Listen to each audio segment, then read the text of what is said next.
আজ আমরা চলে এসেছি খুলনার ঐতিহ্যবাহী ও স্বনামধন্য ফুলতলার গরুহাটে। যে হাট শুধু একটি পশুর বাজার নয়, বরং গ্রাম বাংলার ঐতিহ্য, মানুষের আবেগ আর ঈদের আনন্দের এক জীবন্ত মিলন মেলা। সপ্তাহে 2 দিন রবিবার ও বুধবার বসে এই বিশাল গরু ও ছাগলের হাট। আর ঈদুল আজহা সামনে এলেই যেন পুরো হাট জেগে ওঠে নতুন প্রাণে। দূর দূরান্তের ব্যাপারীরা ট্রাক ভর্তি গরু, মহিষ ও ছাগল নিয়ে ছুটে আসেন এই হাটে। ছোট বড় নানা জাতের পশুতে ভরে যায় পুরো বাজার এলাকা। চারিদিকে শুধু মানুষের কোলাহল, দরদাম আর কোরবানির প্রস্তুতির ব্যস্ততা। হাজার হাজার মানুষের পদচারণায় মুখরিত হয়ে ওঠে পুরো হাট। কেউ পছন্দের গরু খুঁজছেন, কেউ আবার পরিবারের জন্য সুন্দর একটি কুরবানির পশু কিনতে ব্যস্ত।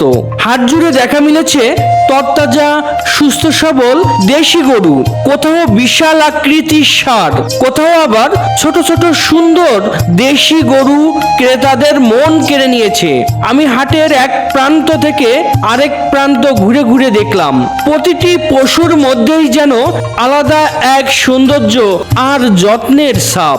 এই হাটে শুধু পশু কেনা বেচা হয় না, এখানে তৈরি হয় মানুষের সাথে মানুষের সম্পর্ক, আনন্দ আর স্মৃতির গল্প। আশেপাশের গ্রামের পরিচিত মুখ থেকে শুরু করে দূর দূরান্তের মানুষ সবাই একত্রিত হন এই ঐতিহ্যবাহী গরুর হাটে। ঈদুল আজহার এই আনন্দ ঘন মুহূর্তে ফুলতলার গরুর হাট যেন হয়ে উঠেছে উৎসবের এক প্রাণ কেন্দ্র। গ্রামের মাটির গন্ধ, মানুষের হাসি মুখ আর কোরবানির আমেজ মিলিয়ে সত্যি এটি এক অসাধারণ মুহূর্ত। আপনারা দেখছেন ঈদুল আজহা উপলক্ষে ফুলতলা গরুহাটের বাস্তব চিত্র। ভিডিওটি ভালো লাগলে অবশ্যই লাইক, কমেন্ট ও শেয়ার করবেন।